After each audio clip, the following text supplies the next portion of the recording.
बच्चों, आज हम लोग विद्युत चुम्बकीय तरंगों के बारे में अध्ययन करेंगे। इस टॉपिक में हम लोग विद्युत चुम्बकीय तरंग, उसके सिद्धांत और उसके बाद विद्युत चुम्बकीय तरंग में विद्युत क्षेत्र के वेक्टर और चुंबकीय क्षेत्र के वेक्टर के बीच अनुपात में क्या संबंध होता है, इसके बारे में हम लोग जानकारी प्राप्त करेंगे। तो सबसे पहले विद्युत चुम्बकीय तरंगें क्या है। तो मैक्सवेल ने अपने गणितीय नियमों के आधार पर यह सिद्ध किया कि जब किसी विद्युत परिपथ में उच्च आवृत्ति के साथ धारा के मान में परिवर्तन होता है तो परिपथ के चारों ओर ऊर्जा वितरित होने लगती है, ऊर्जा विकृत होने लगती है। इस ऊर्जा को जो है विद्युत चुम्बकीय तरंग कहते हैं, क्योंकि यह ऊर्जा विद्युत चुम्बकीय तरंगों के रूप में चारों ओर प्रसारित होती है। इस प्रकार हम कह सकते हैं कि विद्युत चुम्बकीय तरंगें ऐसी तरंगें हैं जो निर्वात में भी चल सकती हैं और उनके चलने के लिए माध्यम की आवश्यकता नहीं होती है। विद्युत चुम्बकीय तरंगों में दो वेक्टर होते हैं, एक विद्युत क्षेत्र का वेक्टर ई वेक्टर, एक चुंबकीय क्षेत्र का वेक्टर जिसे बी वेक्टर कहते हैं। और ये दोनों विद्युत क्षेत्र के वेक्टर और चुंबकीय क्षेत्र के वेक्टर विद्युत चुम्बकीय तरंग में एक दूसरे के लंबवत होते हैं। और ध्यान देने योग्य बात यह है कि यह विद्युत क्षेत्र ई वेक्टर, चुंबकीय क्षेत्र बी वेक्टर, ये दोनों वेक्टर आपस में तो लंबवत होते ही हैं। ये दोनों वेक्टर आपस में लंबवत होने के साथ साथ चुंबकीय तरंग जो चलती है उसके चलने की दिशा के भी लंबवत होते हैं। या दूसरे शब्दों में हम कह सकते हैं कि जो विद्युत चुंबकीय तरंग चलती है तो उसके चलने की दिशा, उसका चुंबकीय क्षेत्र और उसका विद्युत क्षेत्र तीनों एक दूसरे के लंबवत होते हैं, जैसा इस चित्र में दिखाया गया है।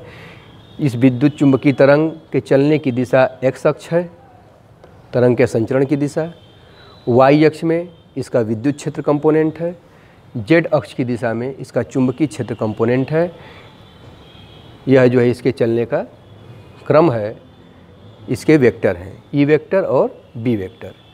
अब इसके बाद चूँकि विद्युत चुम्बकीय तरंग को चलने के लिए माध्यम की आवश्यकता नहीं होती है, निर्वात में चलती है, निर्वात में भी चल सकती है और इसके चलने का वेग 3×10⁸ मीटर प्रति सेकेंड होता है। और यहीं वेग जो है निर्वात में प्रकाश की चाल का भी है।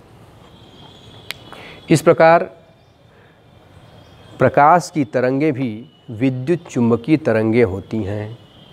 अब इसके बाद हम लोग यह जानकारी प्राप्त करेंगे कि यह विद्युत चुम्बकीय तरंग में जो ई वेक्टर और बी वेक्टर है, इन दोनों के परिमाण के अनुपात का संबंध किससे होता है। तो आज हम लोग देखेंगे कि ई वेक्टर और बी वेक्टर के परिमाण का अनुपात जो है निर्वात में प्रकाश की चाल यानी सी के बराबर होगा। कैसे होगा, इसके बारे में हम लोग जानकारी प्राप्त करते हैं। तो इसके लिए हम मान लेंगे कि विद्युत क्षेत्र E बराबर E0 sine omega t minus kx और B चुंबकीय क्षेत्र बराबर B0 sine omega t minus kx। यहाँ पर k जो है संचरण नियतांक है, k को हम लोग कहते हैं संचरण नियतांक और इसका मान होता है 2π/λ। और ओमेगा जो है कोणीय आवृत्ति है, इसका मान होता है 2π न्यू, जहाँ न्यू इसकी आवृत्ति है। इस k और ओमेगा से हम k/ओमेगा का वैल्यू निकालेंगे। k का मान 2π/λ बटा ओमेगा का मान 2π न्यू, 1/न्यू λ। या इसी को उलट दें तो ओमेगा/k हो जाएगा न्यू λ। और न्यू इंटू लैम्डा यानी निर्वात में तरंग की आवृत्ति और तरंग का तरंगदैर्घ्य दोनों का अनुपात हम जानते हैं। तरंग की चाल होता है c, यानी ओमेगा/k की वैल्यू हो गई c। इसको कर देंगे समीकरण नंबर 1।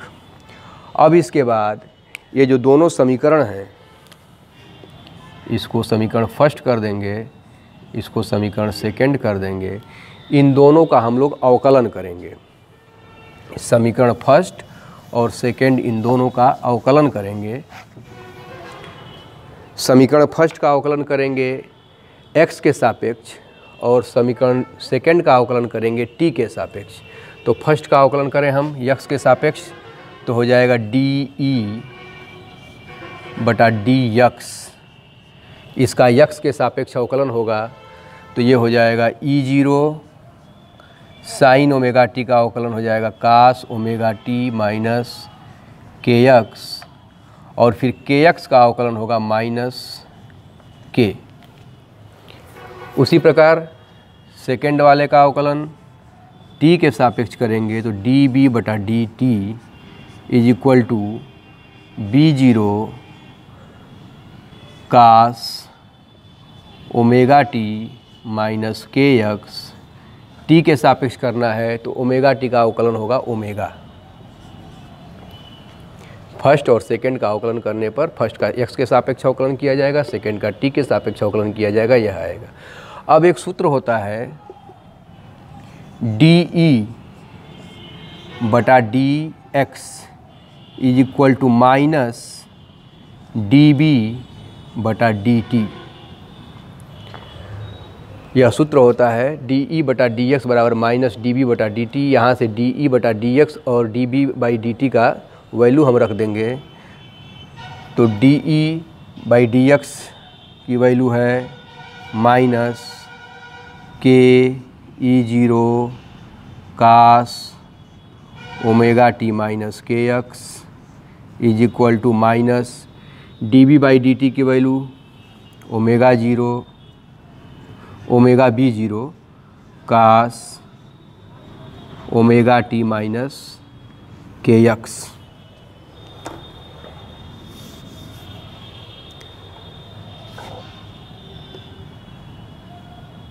ये कास ओमेगा टी kx दोनों ओर से कैंसिल हो जाएगा और ये आ जाएगा माइनस वैल्यू साइन भी कैंसिल हो जाएगा और ये आ जाएगा KE0 is equal to omega B0। KE0 बटा ओमेगा बराबर ओमेगा B0। इससे K बटा ओमेगा की वैल्यू निकाल लिया जाए। K बटा ओमेगा यह आ जाएगा B0 बटा E0 समीकरण नंबर 2। और समीकरण 1 में यहाँ से आया था कि K बटा ओमेगा बटा K बराबर C। तो ये 1 बटा C बराबर B0 बटा E0 या इसी को हम लोग